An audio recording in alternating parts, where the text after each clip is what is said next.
ASU Labs and co-directing the College Innovation Network with Omid Fotuhi, who is also on the call today.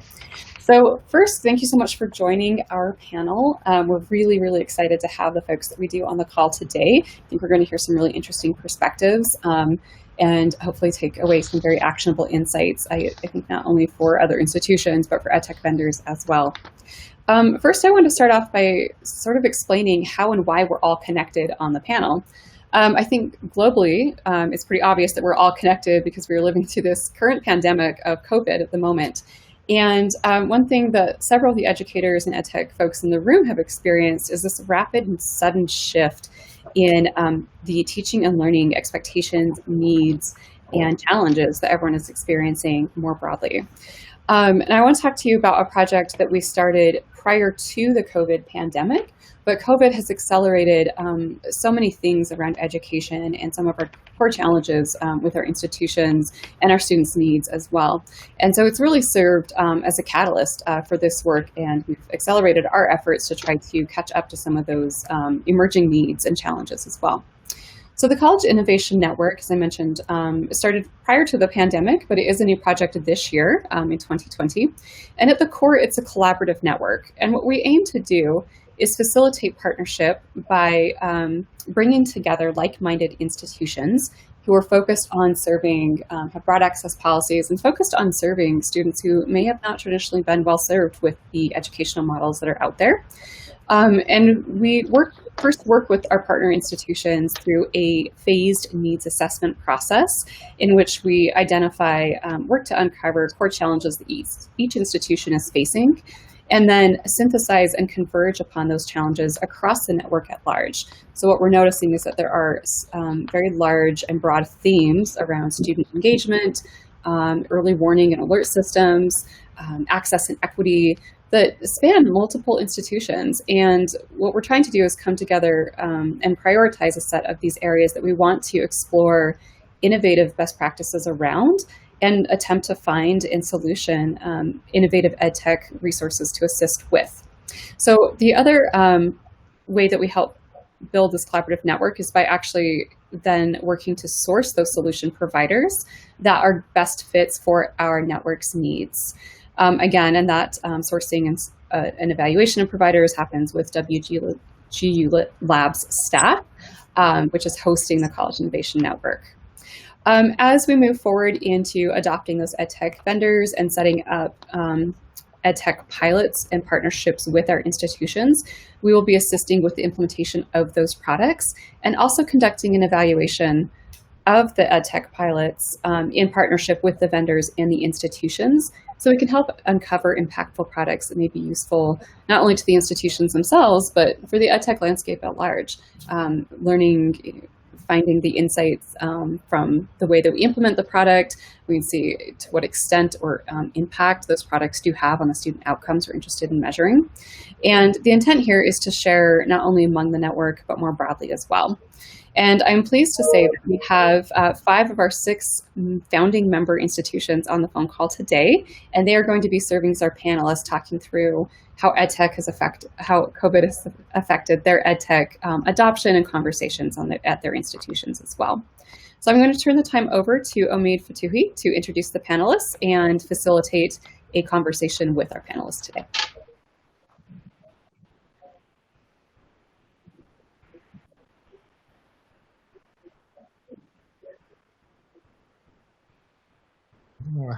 Thank you very much, Lisa. And thank you all for being here. I'm actually very excited about today's conversation. This really is the second part of a 2-part series. As Lisa highlighted, what we're doing here is trying to find ways that we can better bridge and connect innovative solutions that meet institutional needs. And last week, when we had a similar session, we worked and spoke with some of the vendors who are trying to find a way to create impactful innovations in the space while understanding the challenges that they're contending with. Today, we're shifting that focus on the experiences of the administrators who are navigating COVID, but also thinking about this opportunity to really implement innovative and foundational changes in the EdTech solutions that they provide their students with. And so with today, I have the pleasure of being joined by some really pioneers in terms of how we can think about engaging and tackling these big problems that we face on our college campuses. We have Thomas Wickham, who is the Associate Dean of the Eberly College of Science and Technology from California University of Pennsylvania. We have Charles Patterson, who is the President of Mansfield University of Pennsylvania. Elizabeth Rainey, who is the Executive Director of Student Success at Loyola University in New Orleans.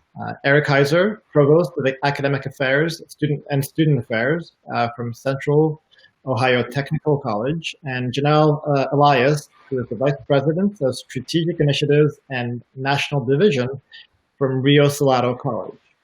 And with this fantastic panel, I'm hoping that we can have a lively, interactive conversation. I also encourage all of you who are in the audience to share your thoughts, questions in the chat. We have some folks on our team who will be watching the chat and making sure that we address all of the questions that do come up.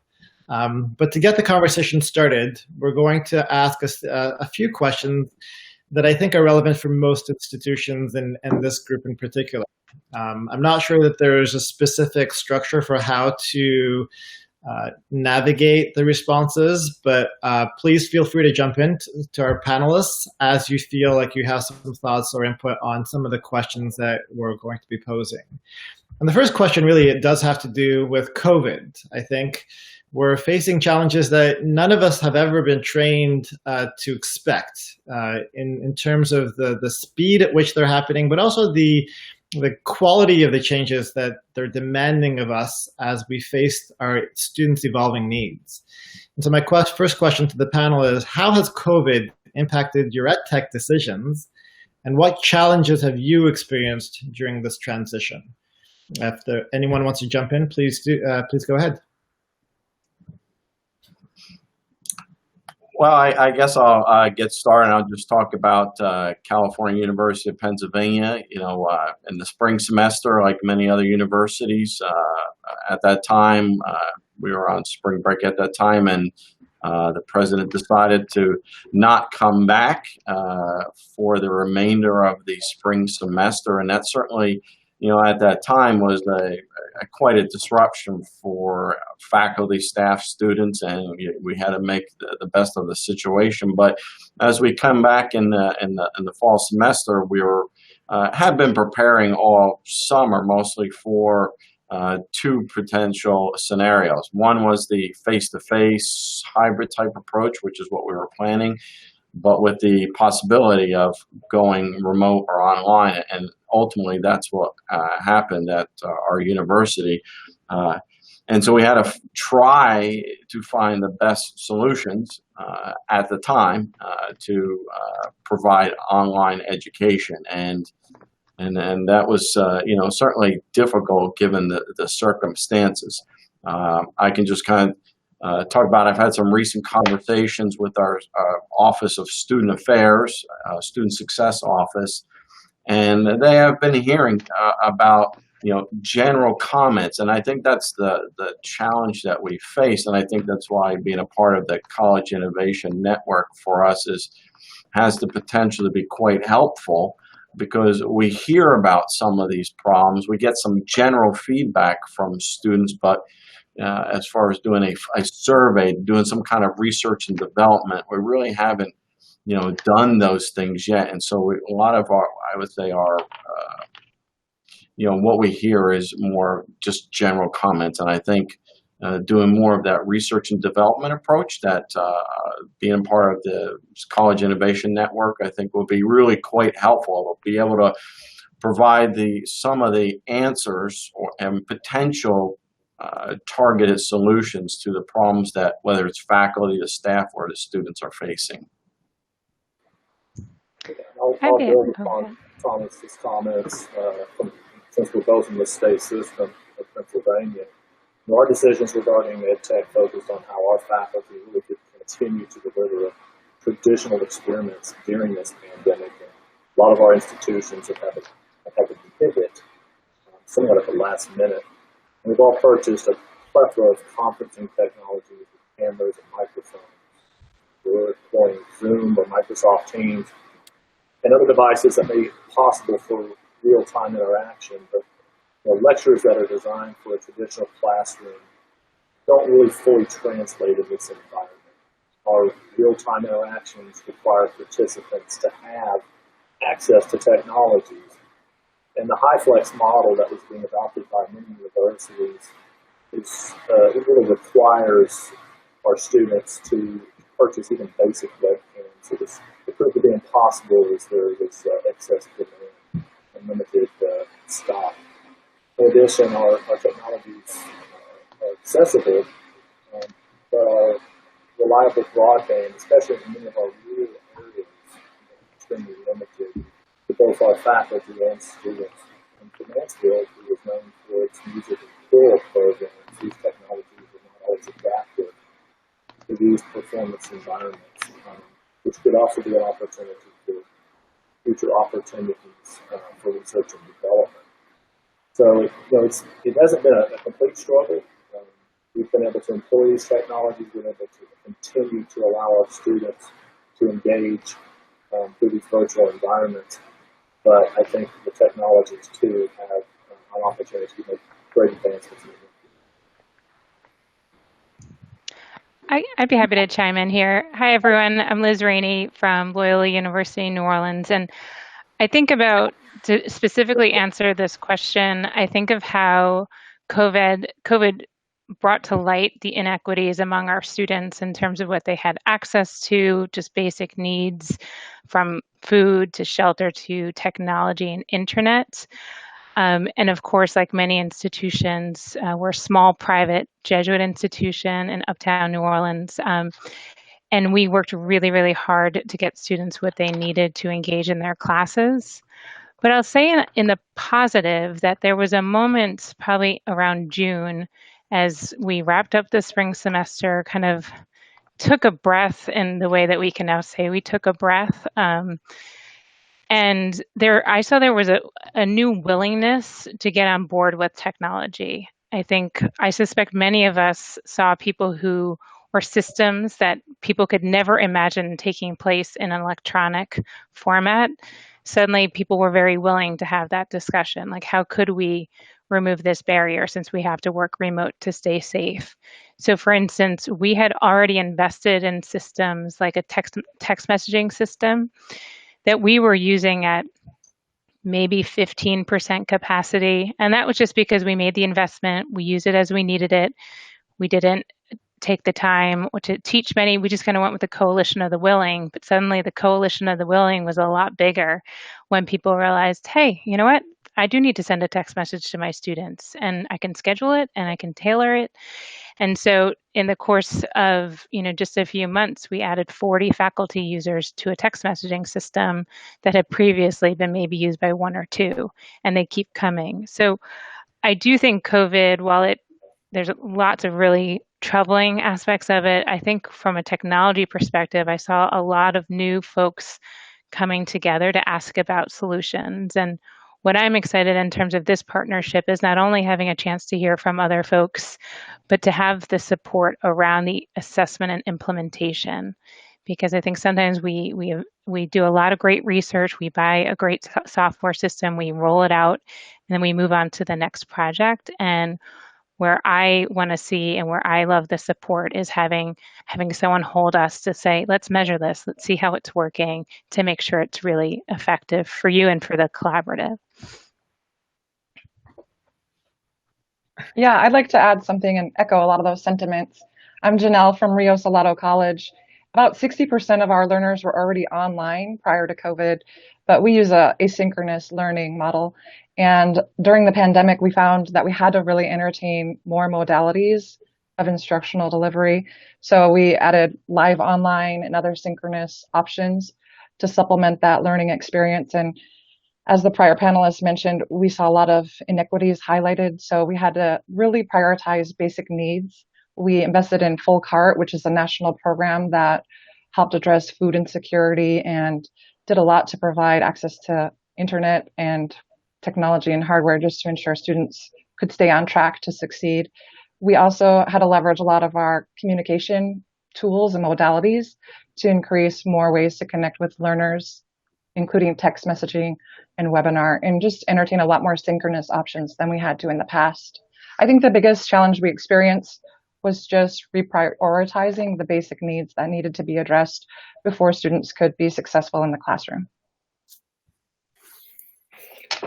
Yeah, I would again echo a lot of what was said from the community and technical college standpoint. Obviously, Janelle and I both representing that sector, but good to hear, especially Liz talking about, the inequity and the students that are often at greater odds of not completing or not being successful was just driven even deeper. And so I think for COTC, being a community and technical college about 35 miles outside of Columbus, Ohio, what it really did, what COVID did to us, is it accelerated our decision making. And again, to Liz's point, that's not a bad thing. I saw things happen in 2 weeks that probably would have taken 10 years. And that's that both an indictment and a good thing when it comes to how higher ed moves. But to take kind of the silver linings approach, I saw our faculty have a heck of a lot more willingness to say, yeah, look, I'm willing to check this out and see what it does. I still do have quite a bit of fear as to what this is doing to our underserved students and the students who don't have the accessibility. We were one of many colleges that turned our parking lots into Wi-Fi hotspots, but that it only does so much, right? I mean, you still have to be able to get to the parking lot to get yourself access to these courses that were originally delivered face-to-face and now have moved into a remote offering. So again, the acceleration was the thing. I think was there were good things about that. It forced us into making decisions that for whatever reason we were apprehensive to make. But at the same time, it also accelerated some of that inequity that we were already trying to address. But those students that were so close from falling off the edge because of a myriad of other things going on in their life because of the pandemic, it pushed them even further back. So lots of concern there. That's still bearing itself out. We're doing everything we can at this point, and tech is a big part of that. But the access issue is not going away. I appreciate all of those incredible points. And in terms of the last point, thank you for bringing it up, Eric, the access and equity. When we think of technology, it seems as though it has so much potential to improve and increase access. While when you actually think about it, it has equal proportion of challenges propagating inequity and inequitable access. And I wonder if any of you all can speak to some of the challenges that you're facing with regards to access and equity as you're now thinking through the adoption of some of these new technologies and platforms. So I'll open it up there.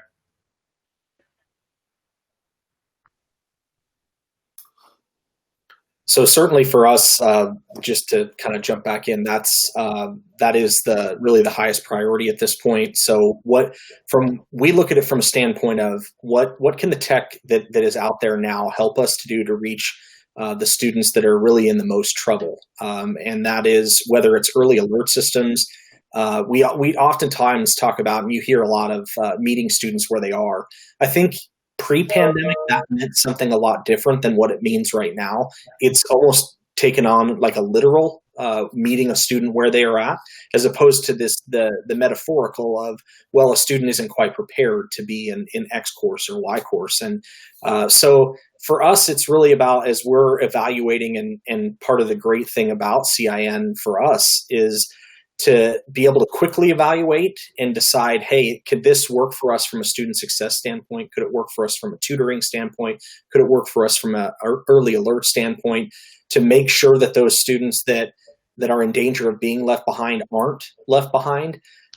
That's really kind of the priority for us in terms of the evaluative stages right now. And again, I think that still would have been high on our list of priorities. The underserved students and the students that have all of these hurdles in front of them even before they get to college, they would have been high on our list.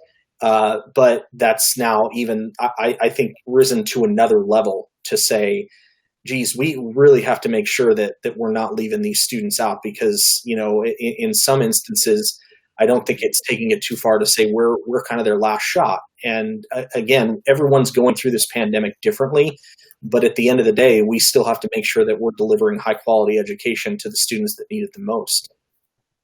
I would say too that servicing students in this environment is a challenge, and for students that have unreliable Wi-Fi or broadband or do not have a reliable computer, it makes it more difficult for us to be able to assist them with downloading the proper software on their computer.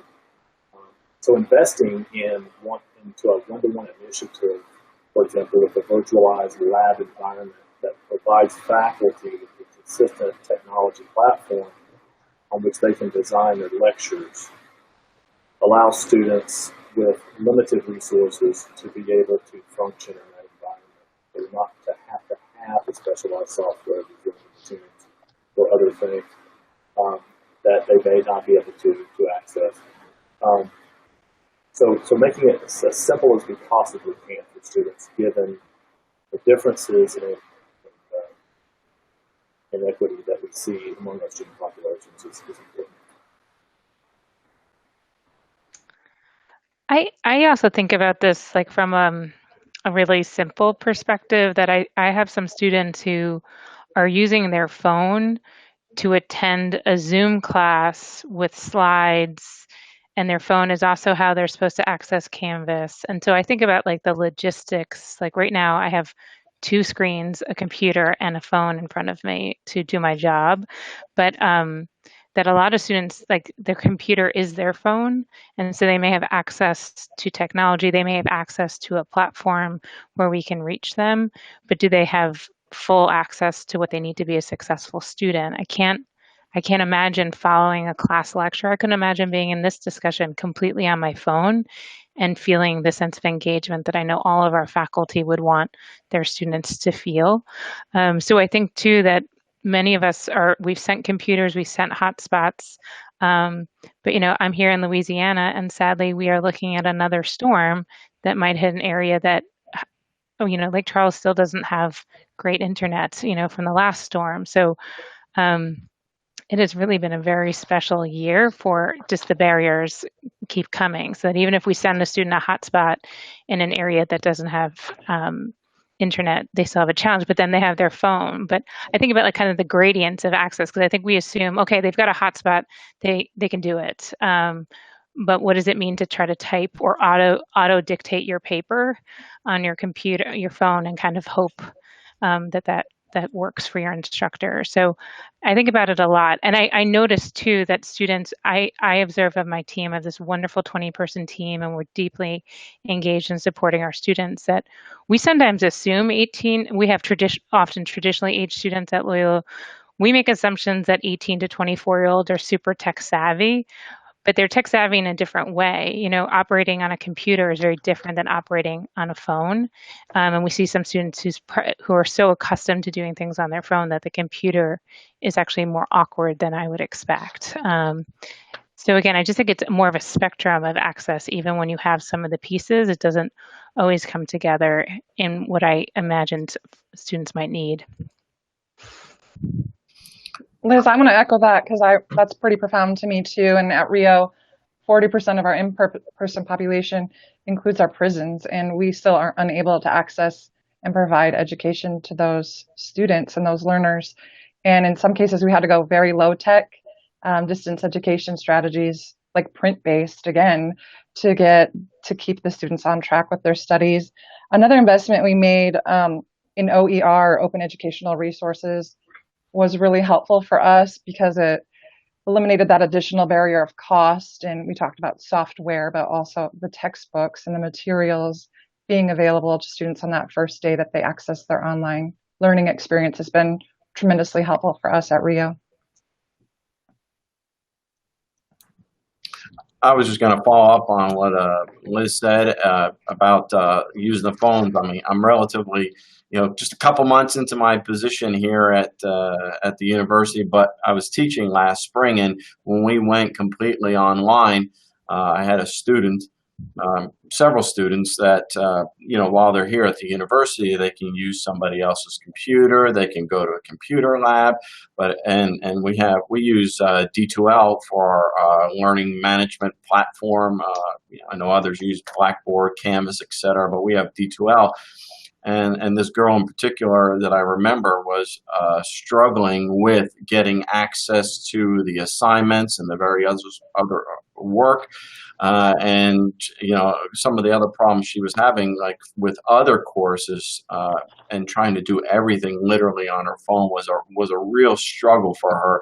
And I know she's not the only one, but that was a great example of where we can lose really vulnerable students, and getting their education and maybe having a good quality of life with good jobs, etc. And certainly, that was really something to focus on in terms of that great need for having access and equity of access, computers, the internet, hotspots, etc. Given that circumstances this spring, we really struggled, but certainly we made some adjustments. We were able to purchase some computers, maybe lend some out, but that being said, how much can we, really do? And I think, with being in a network, hopefully we'll have some, better targeted solutions to solving some of these problems for the students that, that we might not be aware of at this time because they don't always come forward. And so I think, the whole group as a whole will find some of those solutions that I think will be beneficial to those students we need to help, that we don't want to forget about. Yeah, thank you all for giving us a well-informed and hard-earned glimpse into the many challenges of even seemingly simple concepts or issues like access that you all are helping to address and support your students with. I have many more questions, but I do want to be moving forward. And so with that, maybe we'll transition into some of the ways in which that you're thinking about solutions. And certainly there was a question by Katie that asked about the solutions that have not only helped you respond in the time of COVID, but potentially that might persist beyond COVID. And also your collaboration with the College Innovation Network. We'd love to hear from you what your experience, insights, perspectives are in terms of the value or the cost that comes with that connection, because you are all strained in terms of just keeping up with the constant demands of the current times. So to be part of an additional project collaboration doesn't necessarily come easy at this time. But from that perspective and from the perspectives of just the collaborative effort, would love to hear your thoughts on how has being part of the CIN facilitated your approach to some of these EdTech related choices. I can kick it off. I'll start. Okay. Oh, go ahead, Liz. Why don't you go first? Okay, sure. I think it's being part of this network has liberated me into actually thinking about EdTech related choices, I'll confess, because I think this is, there was a time I'm thinking about March where you had all these webinars and you're like, okay, yeah, let's learn, let's figure this out. And then there was a point where you're like, I can't go to another webinar. I'm saturated. And so I think our time is really stretched, but as I get interesting notifications, or if I hear of an interesting product from a classmate or a colleague, I suddenly feel like, oh, I do have the capacity to think about something new because I do have a partnership. So that feels good.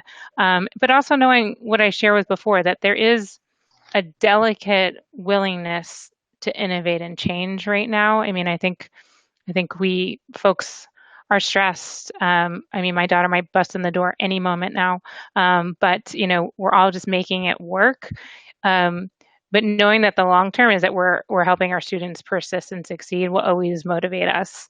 And I also know that having that assistance with the implementation and assessment will pay off in dividends later on, at a time when that time crunch can be a challenge. So I do feel liberated to think about it, and because I know I have the support, I do carve out the space, and I think that's important. I think it's also just important to let yourself have some time to think differently about how to do something that's been around, or to think of a different way to engage a student or to engage a faculty member, and what's going on. So I try to see that as one of the positives of what's going on, is that there is this I call it a delicate willingness to change. But again, if we're all committed to the same end goal, I think it's a worthwhile endeavor.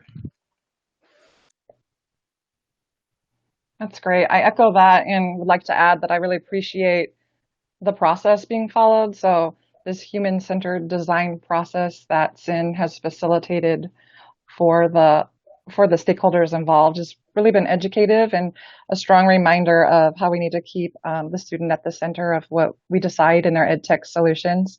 And sometimes we get a little away from that student-centric decision-making in the technology space. So I found great value and benefit in that.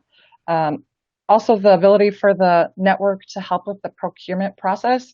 I think the bandwidth right now to be able to go through an RFI and RFQ process at my institution would be very deprioritized. So I greatly appreciate the added value of the network identifying global themes through more of a crowdsourcing approach and helping us to prioritize those and casting a very wide net with vendors, because I don't think I would have had the bandwidth to execute that on top of keeping the lights on at my institution.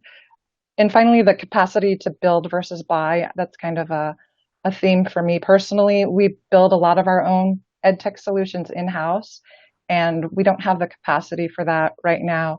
So the ability to lean into this network and have colleagues and support to find other solutions that can lightly integrate into what we already have in our ecosystem of technology is hugely beneficial from my perspective.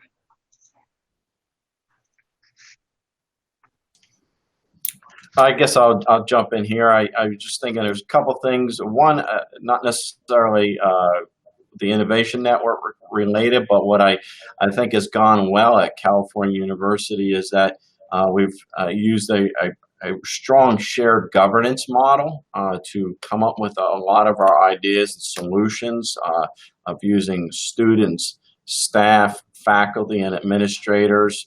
I believe that the term we use is the reopening committee, and a variety, from all kinds of issues were discussed, but certainly a lot of the things that we discuss are, classes and technology in-house, and I think that's great, that we are doing that, and it's worked well. I think we've done a pretty good job as far as implementing a lot of good ideas, but at the same time, I don't think all the ideas necessarily have to come from inside the university here, and I think that's where we can benefit from being a part of the network and the other work that the other universities are doing, seeing what the results are, and ultimately implementing the best solutions to some of our problems, because we may have good ideas here, but we don't have the only solutions. We don't have the only ideas, and I think that's where being a part of this innovation network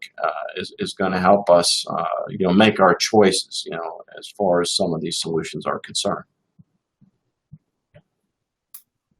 Yeah, I think, for us, getting to Thomas's point, it cuts through a lot of the noise. It allows me to kind of, I'm sure just like all of you, that my inbox has exploded with tons of things promising to help me through the pandemic as an academic and student affairs administrator. And so it does. It allows me to, the network allows me to kind of cut through some of that noise and talk through, again, that peer support is huge. Like, just because, we're doing something that may seem second nature to us, that may not necessarily be the case in a different institution. And if they hear that, it's something, oftentimes that simple that I think can help that institution and say, wow, that's actually, we hadn't thought of that. Or so even just the peer-to-peer support has been important.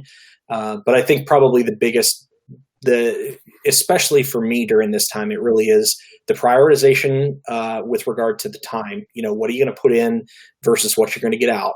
And knowing that, my days have, even though it feels like they've gotten shorter, I've got to pack much more into them. And so have to be very careful about what it is that we're signing up for and being a part of. So I think it's certainly, at least for me, it's kind of helped eliminate a lot of that excess noise.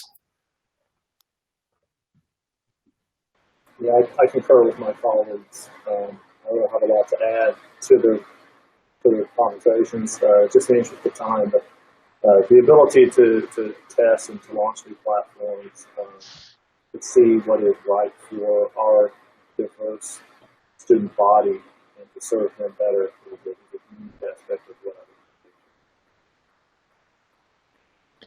Great, thank you all. And certainly, I think you've articulated some of the hopes that we had when we imagined what the College Innovation could do and what promise it could have.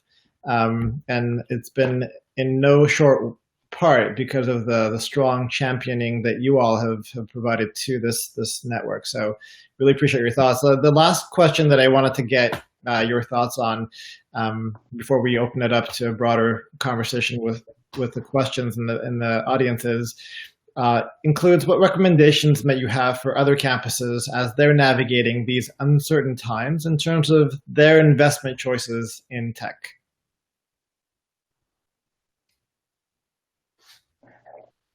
Yeah, I think I touched a little bit on that earlier, that is the ability to have that virtualized lab environment so that you can meet the equity and inclusion needs of many students.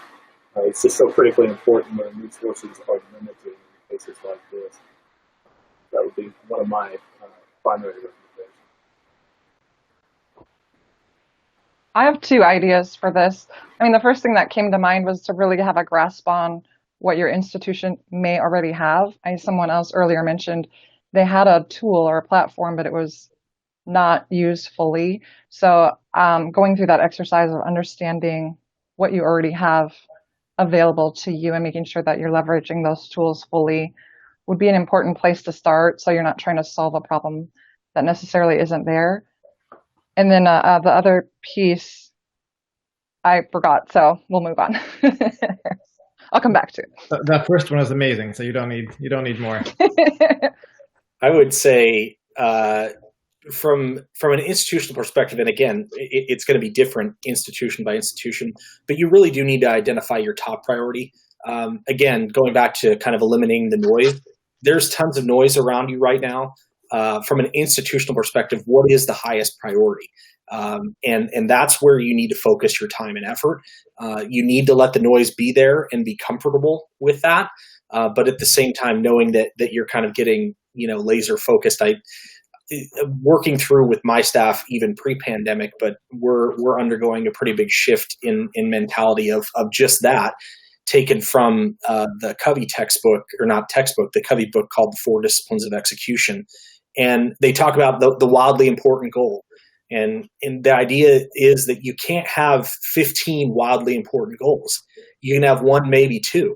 And I would say it's the same kind of what Janelle was talking about with regard to, like, make sure you're not just doing this to try and solve problems that don't exist, or to solve such minuscule problems that at the end of the day, they don't pay off. So be really cognizant, make sure from a strategic plan standpoint, from, again, the institution's mission, vision, and values, what is the most important? And then again, you got to be comfortable with there being noise, and you can't jump ship every time there's a new noise that's heard. You've got to stay focused, especially now. I mean, that was the story pre-pandemic, and it's just amplified now. I'd like to redeem myself, Omid, because I remembered the investment of time in professional development and training was what I was thinking. As we put new tech in place, we're finding like we hadn't spent the time to think through how to best prepare and educate our workforce to really leverage those tools. So we're doubling back and ensuring that we're offering enough professional development, which is a huge investment of time. So that was my point. Thanks. I guess I'll comment on two things. Eric and Janelle, like Eric was talking about the noise that was taking place, and I suppose I got a little ahead of myself there, but talking about doing all this work via committee and not really relying on one group to make all these decisions, where I was talking about faculty, staff, students, administrators, etc. And I think that's kind of helped to deal with the noise that is going on all around, with all the issues that we are certainly facing. And I think that was really important for us to be able to make good, solid decisions. And the other one, Janelle was mentioning about training, and we really made a concerted effort to do in August, once the decision was made to go remote or stay online. We started doing a lot of online training for faculty. It existed before, but there was a real concerted effort towards getting everyone as much as possible in these classes and involved in programs, taking online training courses, things like Quality Matters training, for instance. A lot of that's been taking place, and I think the university as a whole, and those are things I guess I would recommend that other universities do. I think that was a good point. Eric made and Janelle made about training of our faculty to make sure that they can do the things that are necessary to do a good job online, given the circumstances of COVID-19. Yeah, I love what you all shared, so I won't I do echo all of that, and I love highlighting professional development, because I do think, I think especially one of the advantages is that there's a lot of very affordable and often free ways for folks to get some very cool trainings. I just got notification about a Texas State something on November 14th that my team might go to. So I think there's a lot of ways that folks can engage in professional development in this world. But for me, I just published a strategic plan this week that aligned with the Covey WIG goals, because again, there's lots of ideas. Our big goal is persistence, because it leads to graduation, which is why we enroll our students. But it is liberating to say this is what we're focused on. And we track student trends, so not just data. We track the qualitative data week to week. So, okay, what are we hearing? Okay, we had 200 meetings. Students are confused about this. Is it going away or is it a thing? And we try to really look at the real-time indicators that there could be a bigger concern coming before it's too late. But to this question, and just generally about this approach to EdTech, I see this as an opportunity for educators, administrators, faculty to model what we're asking our students, right? Like, we are asking students to get on board with a somewhat unknown entity. We're kind of right there next to them on the ship, learning as we go. And I think you can make some strategic gambles, well thought out, but you can say, we're going to try this out. We're going to assess it. We're going to have a plan. But that's what we're asking our students to do. And I think this is a beautiful opportunity to be like, I've been working with college students for 20 years. For a long time, I could say September feels like this, November feels like this, but I can't say that with the same level of confidence. And I'm coming to terms with that, and I have to own that. But I feel like that level of honesty and humility about, I'm willing to try something new too if it means that your experience is going to be better and I see you graduate. So I try to take that to heart when I do feel strained on my time and resources. So thanks.